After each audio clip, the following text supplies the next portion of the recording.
Hey everybody, we're here with Anthony Marashada from the Spring Creek Food Hub. He's the new executive director, brand new to town, been here 3 weeks. Super excited to have him.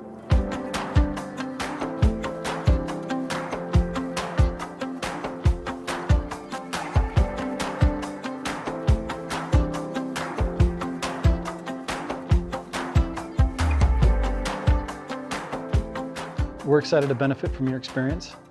We've got a lot of work to do here in our local food system, and we need seasoned professionals to help us do that. So thank you for being here and for taking the job. Yeah, well, I'll do what I can. You know, it's never a one size fits all model. You know, you can't just kind of pick things up and put them in new locations. Every community is its own community, yeah. right? With its own unique things to Exactly. offer. And that's exactly it. I think it's, you know, what I always say is a successful food hub, or really any business model that is so involved in the community, you have to listen to the needs of the community and kind of build out the operation based off of the needs of the farmers, the customers, the chefs, the consumers. And that's what I'm here to do. You know, again, only here for a few weeks, but I really want to take the time to listen and kind of grow and develop into this model together. That's awesome. Let's back out for just a minute and talk about what a food hub is, first of all. And I realize it can take different shapes in different communities based off of those communities' needs. But at the most basic level, what is a food hub and how does it work? So a food hub, which certainly can be very confusing, and every model looks different. There is a USDA living definition of what a food hub is, and it ultimately revolves around aggregation and distribution of locally single-sourced identified foods. Okay. So, you know, what do you mean by single-source identified foods for people who may not know what that is? So what the reason why I'm here and what our role is to really build transparency in the food system, so people not only know where their food is coming from, who's growing it, what's in season, how to buy it, you know, where all of those kind of elements.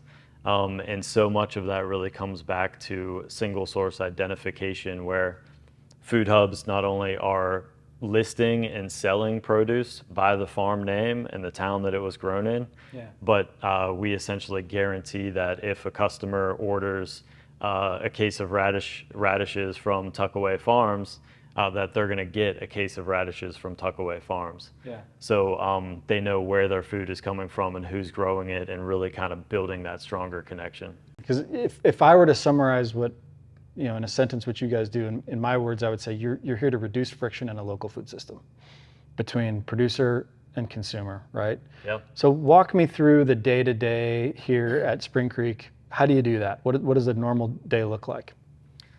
Yeah, so, you know, we're here to make local food easy. You know, it's not our role to make, you know, a ton of money through this process. We're not trying to participate in this in any way by undercutting or taking higher margins, whatever it is. We're here to make things easy. And what we do is aggregate from a number of farmers, bring that together into one centralized location, and distribute it out to a number of customers. So rather than a single farmer having to make 10 phone calls to 10 customers to sell their product, and then have to jump in a truck and deliver that to 10 customers, and then worry about collecting payment, Spring Creek Food Hub is one phone call, one drop off, one delivery, and one payment back to them. Yeah. And that goes for the opposite side as well. On the customer side, you know, they have the ability to make one phone call to us and have access to the best of the local products, you know, from 20, 30, 40 different producers. So what that really looks like throughout any day is we have so much product coming into this warehouse, mostly at the beginning of the week, Monday, Tuesday, Wednesday, for farmer deliveries and receiving. And at the same time, product is going back out. So we're bringing things in, we're listing them, we're making the phone calls, we're warehousing them, we're selling them, and getting them back out to customers. Okay. And, you know, that really makes it all sound so much easier. But as you know, as a farmer, conversations are happening seasons in advance to make sure that those radishes or that lettuce is coming through that door next Tuesday. You bet. And that's the work that we do as a food hub as well, is providing so much of that planning and development work to farmers. Yeah, when I think about a benefit of the food hub for me as a farmer, like data is a huge part of it. So I can go and talk to 5 or 10 different restaurants and say, hey, what do your menus look like this fall? And we're doing that with the restaurants we're talking with. But my data set is very, very small as far as what they're looking for. And for the food hub to be able to have a 10,000 foot view of the total market in Northwest Arkansas and say, hey, here's what the market demands and requires, and here's fair prices that are set. That's a lot of interesting information for us as farmers. What I love about that is it solves a huge need in the local food system of economic viability for farmers, right? And so like we're figuring things out. We've got the Northwest Arkansas Land Trust that's working on land access. We've got programs like CAF that are working on talent and how do we build talent to farm that land. But then the next question is like, where do those products go and how do I plug that into the community? And you've got young farmers with a lot of energy and new land who are producing crops, but how do they know what to produce? And those first couple seasons are critical for them, right? It's make or break. And to have a resource like you guys to say, hey, I can buy that bed of radishes, I can buy that bed of turnips, and if you put in tomatoes, I'll take them all. Yeah, does a lot. Yeah, and I think you said it, but there are so many of the pieces in motion here in Northwest Arkansas, and when they are all able to really connect and come together, it's going to be a really resilient and powerful system, and super excited about the role that Spring Creek can play in that. Yeah, me too, man. Yeah. Me too. So you guys have some really exciting plans coming up.